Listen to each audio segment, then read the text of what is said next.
আজকে এই বিশ্লেষণের জন্য স্টুডিওতে উপস্থিত আছেন বিশিষ্ট শিক্ষাবিদ চৌধুরী মঞ্জুর রৌফ, আমরা যাকে বুলবুল ভাই হিসেবে সম্বোধন করি, ভাদেশ্বর মহিলা কলেজের অবসরপ্রাপ্ত অধ্যক্ষ।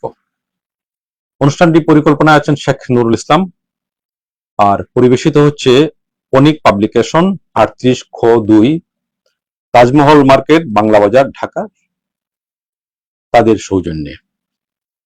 এই প্রতিষ্ঠানটির স্বত্বাধিকারী মাহতাবুদ্দিন মিলনকে আমরা আন্তরিক ধন্যবাদ জানাচ্ছি আমাদেরকে সহযোগিতা করার জন্য। বুলবুল ভাই, আপনাকে স্বাগত জানাচ্ছি। ধন্যবাদ। আমি কিছু শিরোনাম পড়ে নেই, এরপর আপনার পর্যালোচনা শুনবো। একটু দিন তারিখ আমরা জানিয়ে দিই। আজ শনিবার 22 আগস্ট 2024, 7 ভাদ্র 1433 বঙ্গাব্দ, 8 রবিউল আউয়াল 1448 হিজরি।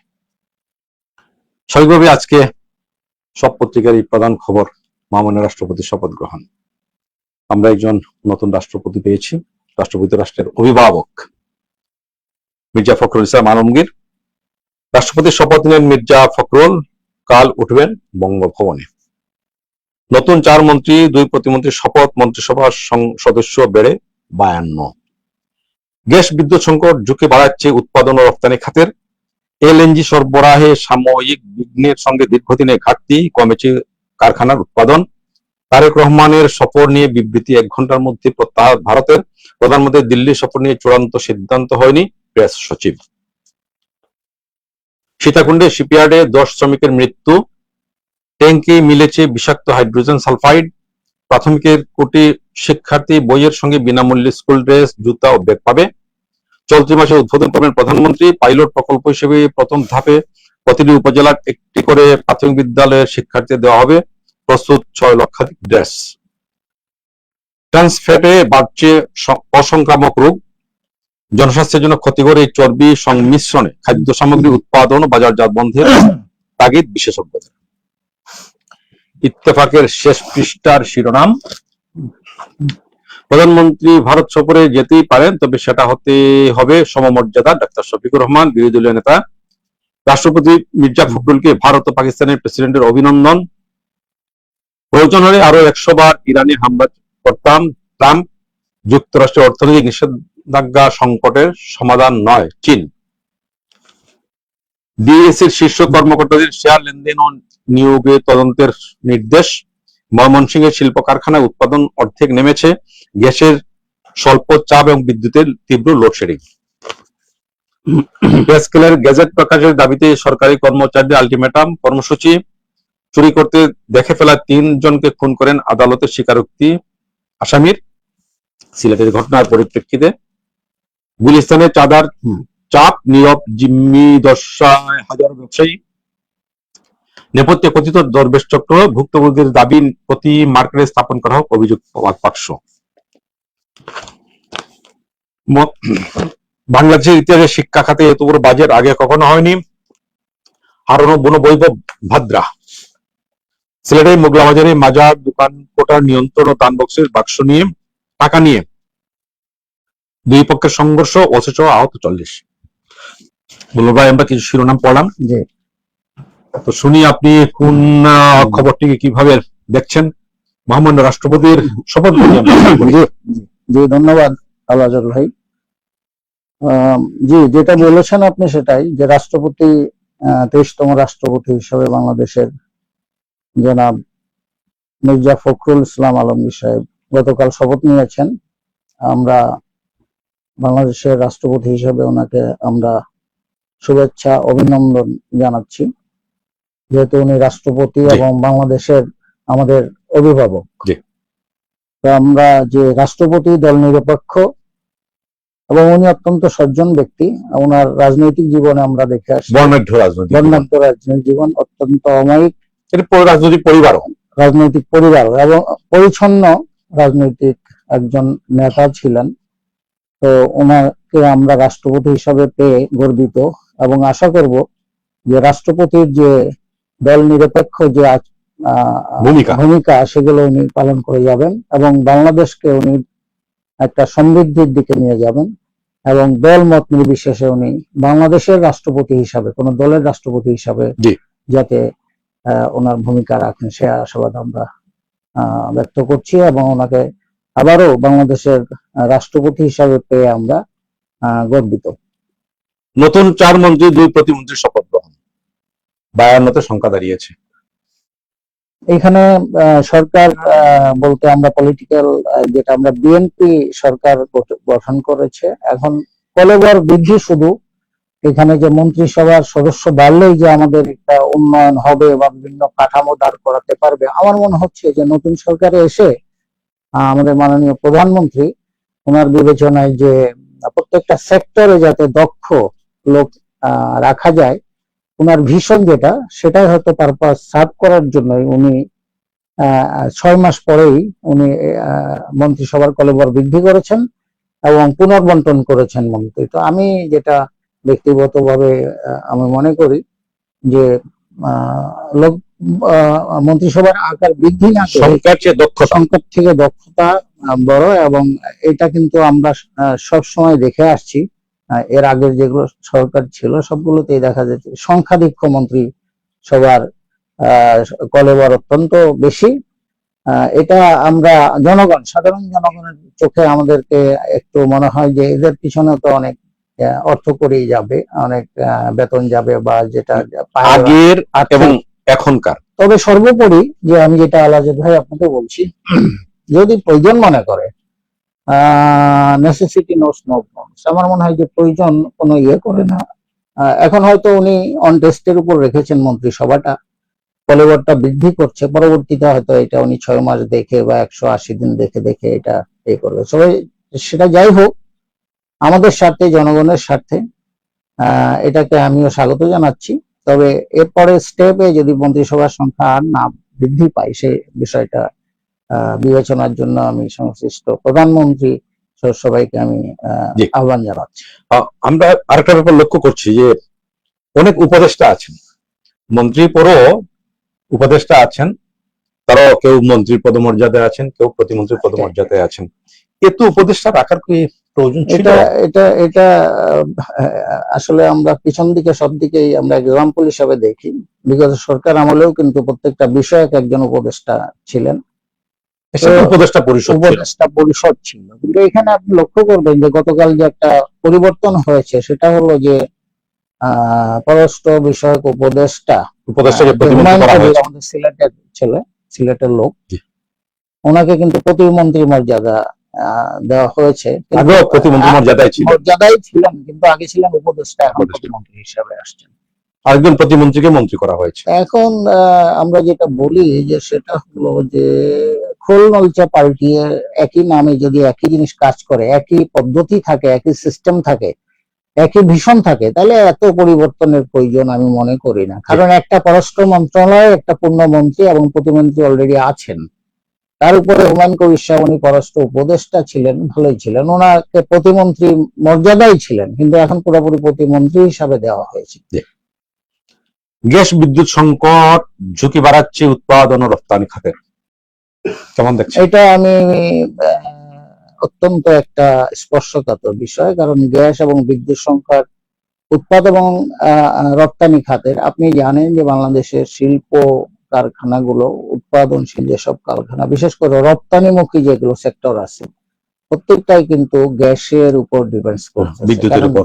হ্যাঁ, গ্যাস থেকে বিদ্যুৎ হচ্ছে। হ্যাঁ, ওই গ্যাস থেকে বিদ্যুৎ হওয়াতে গ্যাসের সাফিসিয়েন্ট সরবরাহ না থাকাতে এই স্থবির হয়ে আছে আমাদের রপ্তানিমুখী বলেন আর দেশীয় যেগুলো শিল্প কারখানা অনেকগুলো। আমরা গত কয়েকদিন আগেও শুনেছি যে আমাদের সিলেটে হবিগঞ্জ, যেটা বৃহত্তর সিলেটের হবিগঞ্জের রপ্তানিমুখী যেগুলো শিল্পগুলো সবগুলো বন্ধ হয়ে রয়েছে। এই বিষয়টা সদাশয় মন্ত্রণালয়, জ্বালানি মন্ত্রণালয় এবং সর্বোপরি মাননীয় প্রধানমন্ত্রীর এটা একটা 1 নম্বর আমার মনে হয় যে বিষয়, যেটা ওনার খুব বেশি নজর দেওয়া উচিত। এবং এমনও বিষয় দাঁড়িয়েছে যে গ্যাস বিদ্যুৎ সংকটের জন্য কিন্তু যারা কর্মরত শ্রমিক কর্মচারী আছে, তারা কিন্তু বসে আছে একদম, মানে বাইরেও। এই তো হলো শিল্প খাতের বিষয়টা, রান্না বান্না তো করতে পারছেন না অনেকে। গ্যাসের যে বিষয়টা হলো আজাদ ভাই, আমরা এই যে দেখেন, আপনার আমার বাসায় যদি লাইনের গ্যাস থাকে, এটা কিন্তু আমাদেরও একটা দায়িত্ব আছে, শুধু জি। সরকারের উপর দিয়ে রাখলে হয় না, আমাদের অপচয়ের একটা ট্রেন্ডস আছে। আপনি দেখবেন যে আমার বাসাতে একটা ম্যাচের কাঠি খরচের অজুহাতে, অথবা বারে বারে ম্যাচের কাঠি দেবো, গ্যাস লাইটার দিয়ে আগুন জ্বালাবো, সে বিষয়ের জন্য পুরোটা দিন সকাল থেকে রাত পর্যন্ত গ্যাসের চুলা জ্বলছে। এই সংখ্যাটা কমে এসছে। এটা আমাদের একসময় ছিল, মধ্যে কাপড় শুকানো হতো। কাপড় শুকানো হতো। তো এই যে প্রাকৃতিক এখন আর সেটা গ্যাস, না। এটা অফুরন্ত নয়। এই জন্য এই অপচয়ের দিকটা প্রত্যেকটা সেক্টরে, বিদ্যুৎ বলেন, গ্যাস বলেন, সিস্টেম লস বলে একটা কথা আছে, সেটা কারিগরি ত্রুটির কারণে হতে পারে। কিন্তু আমরা যদি, যারা আমরা ব্যবহার করি, আমরা যারা ইউজার, তাদের যদি সচেতন হই, আমার মনে হয় বিদ্যুৎ এবং গ্যাস সেক্টর অনেক অপচয় বন্ধ হবে। সাথে সাথে আহ সরকারকে নতুন নতুন কূপ খননের জন্য টাকা দেয়। কিন্তু সময় সাপেক্ষ ব্যাপার। সময় সাপেক্ষ ব্যাপার হলেও এটা, যেমন বিভিন্ন উন্নত দেশে তারা কিন্তু নেক্সট 100 ইয়ার্স এর কথা চিন্তা করে তার সবকিছু খনিজ, গ্যাস বলেন, বিভিন্ন রকম আন্ডারগ্রাউন্ড যেগুলো খনিজ আছে, সবগুলোর মজুদ কিন্তু নেক্সট 100 ইয়ার্স কি হবে সেটা রেখে দেয়। কিন্তু আমাদের দেশে যখন যেটা সংকট হবে, তখনই দেখা যায় যে তাগিদ দেওয়া হয় যে গ্যাস উত্তোলন, গ্যাস কূপ খনন করো, জরিপ করো, গ্যাস পাওয়া যায়। বলু ভাই, এই মুহূর্তে করণীয় কি? এই যে সংকট, আর বিদ্যুতের যে সংকট, গ্যাসের সে সংকট, এই সংকট থেকে উত্তরণে এই মুহূর্তে করণীয় কি? এর মধ্যে আপনি আপনি নিশ্চয় লক্ষ্য করেছেন যে সরকারের পক্ষ থেকে কেউ কেউ এমন সব বক্তব্য দিচ্ছেন যেটার সাথে বাস্তবের কোনো মিলই নেই। এটা পলিটিক্যাল একটা ইস্যু। আমি যেটা মনে করি যে নতুন সরকার এসেছেন, ওনাদের ব্যাপারে ওনাদের মুখে আমরা শুনি যে বিগত সরকার এই করে গেছে, এই করে গেছে। এটা সব সরকার সময় হয়, যারা পাস্ট হয়ে যায় তাদের বিভিন্ন রকম সমালোচনা করে যে এর ড্রাইভার আমরা কেন নেব, এটা তো বিগত সরকার করে গেছে। এই এই ট্র্যাডিশন থেকে আমাদেরকে বের হয়ে আসতে হবে এবং আমরা সামনের দিকে এগিয়ে যেতে হবে। এই মুহূর্তে আমাদের যে করণীয়, গ্যাস সংকট, বিদ্যুৎ সংকট, সেটা হলো একমাত্র ইম্পোর্ট ছাড়া, আমদানি ছাড়া কোনো পথ নাই। কিন্তু দেখেন, আপনি লক্ষ্য করে যে এলএনজি যেটা আছে আপনার মাতার বাড়ি মহেশখালীতে, ওইখানেও কারিগরি ত্রুটির কারণে এলএনজির সরবরাহ অথবা ইম্পোর্ট যেগুলো হয়েছে সেগুলো ঠিক মতো বাংলাদেশে সাপ্লাই দিতে পারছে না। এছাড়া আর কোনো আমি বিকল্প দেখি না। এবং দীর্ঘমেয়াদী যে ব্যাপারটা, সেটা হলো নতুন নতুন গ্যাস ক্ষেত্র জরিপ করতে হবে এবং উত্তোলন করতে হবে। গ্যাস সরবরাহের বিষয়টি নিয়ে আপনি চমৎকার বিশ্লেষণ করেছেন। আমরা আশা করব যে সরকার এই ব্যাপারটা গুরুত্ব দেবেন, দিচ্ছেন। আর একই সঙ্গে আমরা অনুরোধ করবো যে মন্ত্রী উপদেষ্টা যারা আছেন তাদেরকে বক্তব্য দেওয়ার ব্যাপারে আর একটু সতর্ক, রাজনৈতিক বক্তব্য না করে। সেটাই আমরা চাই না, পলিটিক্যাল কোনো বক্তব্য, যে তোমরা যেটা বাস্তব সেটাই বলা উচিত। এবং পলিটিক্যাল বক্তব্য দিলে আমরা, জনগণ এখন অনেক কনসাস, অনেক সচেতন। এগুলো দিয়ে গত সরকার করে গেছে, আমরা এসে পাইছি ভাঙ্গা, এগুলো হয়তো হতে পারে, নাও হতে পারে। আমাদের দায় নেই এটা বলে এগিয়ে যাওয়ার, দেশে কোথাও লোডশেডিং দেখি না। সেটাই। তারেক রহমানের সফর নিয়ে বিবৃতি, 1 ঘন্টার মধ্যে প্রত্যাহার ভারতের। প্রধানমন্ত্রী দিল্লি সফরের চূড়ান্ত সিদ্ধান্ত হয়নি, খুব আলোচিত একটা বিষয়। এটা গত সপ্তাহে আমরা আলোচনা করেছি বা আমরা দেখেছি যে মাননীয় প্রধানমন্ত্রীর, বাংলাদেশের মাননীয় প্রধানমন্ত্রীর ভারত সফর নিয়ে একরকম যুদ্ধ চলছে, বাক যুদ্ধ চলছে, অথবা কূটনৈতিক একটা যুদ্ধ চলছে। এই বিষয়টা আমি মনে করি যে অনতিবিলম্বে এটা শেষ হওয়ার কথা। তবে ভারত চাচ্ছে যে আমাদের নতুন সরকারের প্রধানমন্ত্রী ওনাদের দেশে একবার সফর করুক এবং এক টেবিলে বসলে সমস্যার, প্রতিবেশী দেশ সমস্যা আছে, থাকবে সমস্যা, যে একবারে চলে যাবে তাও না, থাকবে, এগুলো সমাধানের জন্য আলোচনা টেবিলে বসা দরকার। অবশ্যই এটাই আমাদের কাছে চাওয়া, যে কাদা ছোড়াছুড়ি না করে দুই প্রধানমন্ত্রী কিভাবে একসাথে টেবিলে বসতে পারে, এক টেবিলে বসলে অনেক সমস্যারই সমাধান হয়। প্রাথমিকের কোটি শিক্ষার্থী বইয়ের সঙ্গে বিনামূল্যে স্কুল ড্রেস, জুতা ও ব্যাগ পাবে।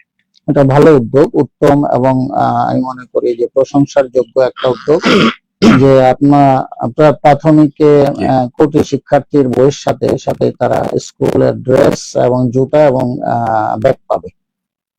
এটা বিনিয়োগটা অত্যন্ত ভালো বিনিয়োগ। আমি মনে করি যে শিক্ষাতে বিনিয়োগের উপরে আর কোনো বিনিয়োগ নাই। প্রাথমিক হলো আমাদের মূল ভিত্তি, বাংলাদেশের শিক্ষার মূল ভিত্তি। সেখানে যদি আমরা ছোট বাচ্চাদেরকে উৎসাহ দিতে পারে যে তোমাদের স্কুল থেকে বই সবকিছু দিচ্ছে।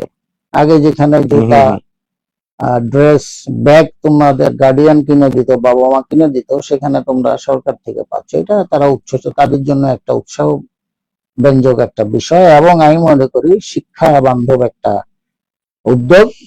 যেমন আমাদের একটা উদ্যোগ, এই যে বিনামূল্যে বই দেওয়া, সেটাই একটা উদাহরণ, বিশ্বের বুকে একটা উদাহরণ। হ্যাঁ, বিশ্বমুখী উদাহরণ, এবং সাথে সাথে আরো আরো অন্যান্য উপকরণ দেওয়া হচ্ছে। প্রাথমিকে যা যা লাগে শিশুদের শিশু শিক্ষার্থীদের প্রথম শিক্ষার ভিত্তিটা যাতে মজবুত হয় সব দিকে, এইটাই আমি মনে করি যে শিক্ষা মন্ত্রণালয় একটা ভালো উদ্যোগ, প্রশংসনীয় উদ্যোগ। অবশ্যই।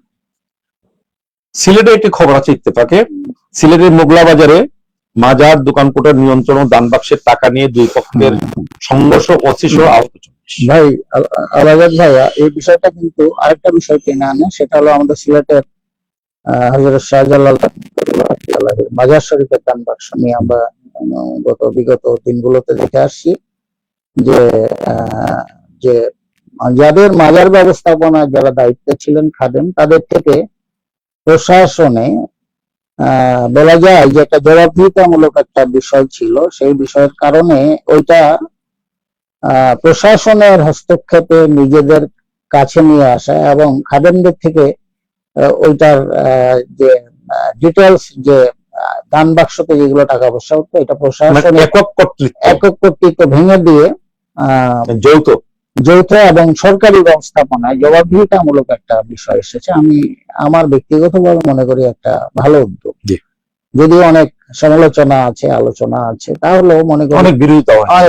এইটার জেদ ধরে যাতে সিলেটে মোগলা বাজার যে মাজার দোকান একই রকম কিন্তু এফেক্ট করে। আপনি দেখবেন যে সব মাজারে একই অবস্থা, হ্যাঁ, যে কোনো ঘটনায় আপনি দেখবেন যে একটা এফেক্ট থাকে। এবং আমি মনে করি যে মোগলা বাজারের যে দোকান কোটার নিয়ন্ত্রণ, দান বাক্সের টাকা নিয়ে দুটো সংঘর্ষ, এইখানে ওইটারই একটা জের। এবং সব জায়গায় কনসাস জনগণ চাচ্ছে যে যে কোনো মাজারের দান বাক্স হোক, সেগুলো একটা জবাবদিহিতার আওতায় সরকারি তত্ত্বাবধানে আসুক। চুরি করতে দেখে ফেলা 3 জনকে খুন করেন আদালতে আসামি স্বীকারোক্তি। আমরা জানি যে সিলেট মহানগরীর মিতালী আবাসিক এলাকায় সিলেটের বিশিষ্ট ব্যবসায়ী আব্দুল সত্তার এবং তার সহধর্মিণী সহ গৃহকর্মী খুন হয়েছেন প্রকাশ্যে সকালবেলা।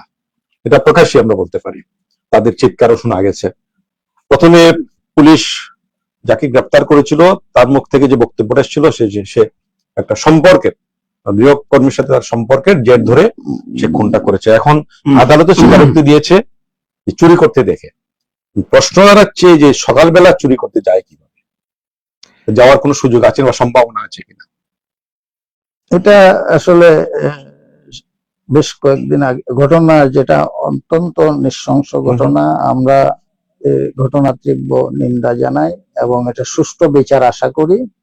যেটা বিষয় হচ্ছে যে রিমান্ডে যে বাবুল মিয়াকে নেওয়া হয়েছে, সে একবার এক এক রকম কথা বলছে।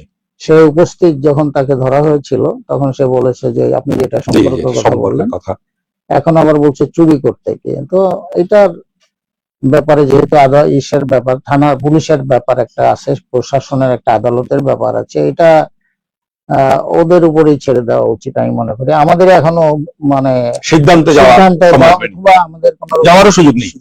এটা রিমান্ডে নিয়েছে, সে এক এক সময় এক এক কথা বলছে, এর ভিতরে আরো কিছু আছে কিনা।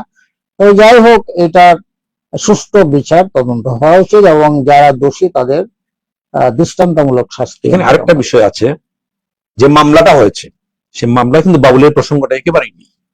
এটাও একটা রহস্যজনক, নানান বিষয় এই ঘটনাটিকে জটিল করে দিচ্ছে। তবু আমরা আশা করি যেহেতু পুলিশ বিষয়টি দেখছে, এটাই একটা মামলা হয়েছে, এটা সুষ্ঠু তদন্ত হোক, কোনোভাবেই যেন আসল অপরাধী বাবুল মিয়া না হয় অন্য হতে পারে ছাড়া না পায়।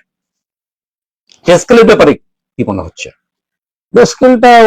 তারিখ পরিবর্তন বারবার তারিখ পরিবর্তন হচ্ছে, এটা বোধগম্য ঠিক আমার হচ্ছে না কি কারণে। তবে আমার যেটা মনে হচ্ছে যে আর্থিক একটা বিষয়, একটা বাজেট সংকুলান, যে এখানে প্রায় 90,000 কোটি টাকার প্রয়োজন। আমি যেটা দেখছিলাম যে অতিরিক্ত যে একটা করা হয়েছে, লিস্ট করা হয়েছে, তাতে খরচ হলে 90,000 কোটি টাকা, মানে 1 লাখ কোটি টাকার একটা বাজেটের বিষয় আছে। সে বিষয়টা সরকার, বড় একটা অঙ্ক। অর্থ মন্ত্রণালয় বা সরকারের যে একটা কালেকশনের একটা ব্যাপার, কোন খাত থেকে দিবে ইত্যাদি বিষয় নিয়ে যে ইয়ে হচ্ছে, আলোচনা হচ্ছে, বিভিন্ন রকম বৈঠক হচ্ছে, সেখানে হয়তো অর্থ সংকলনের বিষয়টা মূল বিষয় হয়ে দাঁড়িয়েছে। তো আমি মনে করি যে সরকার ঘোষিত অনেক আগে থেকে এটা শোনা যাচ্ছে পে স্কেলটা দিবে, এবং যেটা আমি শুনেছিলাম যে জুলাই থেকে 2026 থেকে এটা কার্যকরী হবে, যদিও সেটা সেপ্টেম্বরের দিক আর এই মাসেই দিক, সেটা বকেয়া হয় সহ 1 জুলাই থেকেই ধরবে। তো যাই দিক না কেন, আমি মনে করি যে পার্সেন্টেজ আকারে কোন রকম অর্থ কোন জায়গা থেকে না নিয়ে আসে, কোন জায়গায় বলতে এখানে আমি বুঝাচ্ছি IMF, ADB, বিশ্ব ব্যাংক, এদের থেকে কোনো ধার কর্জ না করে স্থানীয়ভাবে আমাদের বাজেট থেকে অথবা স্থানীয়ভাবে আমরা অর্থ যদি যোগান দিতে পারি, তাহলে পে স্কেলটা ঘোষণা করা অনতিবিলম্বে উচিত। আমি যেটা মনে, সেটা যে কোনো পার্সেন্টে আকারেই হোক না কেন। আরেকটি পত্রিকা আমাদের হাতে আছে, এদিন। এই পত্রিকাটি আমাদের এখানে প্রথম এসছে, তাদের শেষ পৃষ্ঠার, দৈনিক পত্রিকা, তাদের শেষ পৃষ্ঠার একটি শিরোনাম আমরা আলোচনা নিয়ে আসে, বাকিগুলো আমরা ইত্তেফাকে পেয়েছি। বাজারের দামের জ্বালা সংসারে, ভিন্নধর্মী একটা শিরোনাম। আটা, তেল, চিনির মূল্যস্ফীতি, সবজি, ডিম, মাছের বাজারও চড়া। এটা কেমন মনে হচ্ছে বাজারের অবস্থা? তো আপনি আমি বাজারে আমরাও তো ভুক্তভোগী, আমাদের কথাটাই এটা যে বাজারের দামের জ্বালা সংসারে। এটা যে একটা সাইক্লিক একটা ব্যাপার আছে, যে আপনি কান টানলে মাথা আসে। বাজারের দামের জ্বালা সংসারে বলতে বাজার যেগুলো আমরা করি, বাজারে যেগুলো নিত্য প্রয়োজনীয় আমরা দ্রব্যাদি আছে, সেগুলোর বাজারে গেলে তো আমি নিজেও বাজারে যাই, নিজে বাজার করি। তো এক এক সময় গিয়ে এক একটা বিষয়, কোনো সময় কাঁচা বাজারের আগুন, আবার কোনো সময় পেঁয়াজ, রসুন, আদা, আলু এইসবে আগুন। একটা ধরলে আর একটা ছাড়ে, একটা ছাড়লে আর একটা ধরে, একই ত্রাহি অবস্থা। তার মানে শিল্পাটায় কি হচ্ছে, আর মাঝখানে মরিচের দশা, আমরা হয়ে গেছে সেই মরিচ। এই বিষয়ে আলাপ করলে অনেক লম্বা আলাপ হয়, সেই জন্য আমি মনে করি যে ওই এক কথাই বারে বারে ঘুরে আসে সিন্ডিকেটের বিষয়টা। গভর্নমেন্ট সিন্ডিকেট ভাঙা যাচ্ছে না কেন? এটা ভাঙার খুব সেই অতীত থেকে আমরা শুনে আসছি সিন্ডিকেট। এটা হলো একটা মনোপলি কিছু ব্যবসায়ীর হাতে। বেশি ব্যবসায়ী বলতে আমাদের এলিট কিছু ব্যবসায়ী, এলিট বলতে যারা বাংলাদেশে 6-7টা অর্থনীতি নিয়ন্ত্রণ করতেছে, বাজার নিয়ন্ত্রণ, ইম্পোর্টেড যেগুলো জিনিস আছে আমদানি নির্ভর, ওরাই এলসি খুলে বিদেশ থেকে আনে কাঁচামাল। শেয়ার বাজার বলুন, সবজি বাজার বলুন, মাছের বাজার বলুন, ওই বাজার নিয়ন্ত্রণহীন বলতে আজল ভাই এখানে যে বিষয়টা আমি একটু বলি, সেটা হলো যে আমি যদি কারোর থেকে সুবিধা ভোগী কিছু থাকে, কিছু যদি আমি গ্রহণ করতে চাই, আমার নিজের জন্য না, আমার দলের জন্য, এটা আপনি বুঝতেছেন আমি কোন দিকে কথাটা বলছি। বাংলাদেশের প্রত্যেকটা দলই সরকারে আসলে বা বিরোধী দলে থাকলেও কিন্তু ওই সিন্ডিকেটের কাছে জিম্মি হয়ে থাকে। কারণ কি, এটা এদের সিন্ডিকেটের প্রত্যেকটা অংশই কিন্তু একটা নির্দিষ্ট হারে রাজনৈতিক দল। এবং এখানে বলু ভাই, এখানে আমি একটু অন্যভাবে বলতে চাই, সিন্ডিকেটের কাছে রাজনৈতিক দল জিম্মি হয় না, রাজনৈতিক দলের কাছে সিন্ডিকেট জিম্মি হয়। এটা আমি মনে করি যে উভয়ের কাছে জিম্মি হয়, যে কারণে সম্পর্কটা পরে আর এটাকে ছিন্ন করা যায় না, জনগণ বান্ধব আর হয় না। কারণ ওই যে আমরা দেখেছি যে ইন্টারিম গভর্নমেন্টের সময় একবার সিন্ডিকেট ধরার চিন্তা করেছিল, কিন্তু পরে ছেড়ে দিয়েছে। মানে এক কথা যে ছেড়ে দেওয়াকে দেওয়াছে। কারণ ইন্টারিম গভর্নমেন্ট চেষ্টা করেছিল সিন্ডিকেট গুলো ভেঙে, কিন্তু দেখা যায় তারা একদিকে ধরলে আর একদিকে চলে যায়, যার ফলে সিন্ডিকেটের সাথে অবশ্যই। কিন্তু আপনি আমি ভালো হয়ে তো লাভ হলো না, আমি ব্যক্তিগত ভালো হলে লাভ না, চারিপাশেই কিন্তু ভালো মানুষ নেই।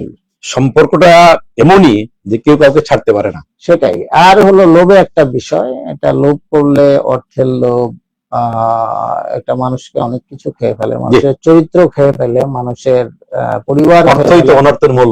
একদম পুরোপুরি। আপনার আমার থেকেই পরিবার থেকেই দেশ, আমরা সমাজ। সব শেষে আমাদের সময় শেষ হয়ে আসছে। মুপরসরকে মৃত্যু আরো 3 শিশু, ডেঙ্গুতে নতুন রোগী 336, এটা 66। এটা আমাদের একটা বড়, অনেক আগে থেকে এটা চলে আসতেছে, এটাকে থামানো যাচ্ছে না। এর কারণ কিন্তু সরকারের পক্ষ থেকে বলা হয়েছিল যে আম, পুরো যে চিকিৎসা ব্যবস্থাটা ঢেলে সাজানো আছে এবং পর্যাপ্ত ব্যবস্থা রাখা হয়েছে চিকিৎসার।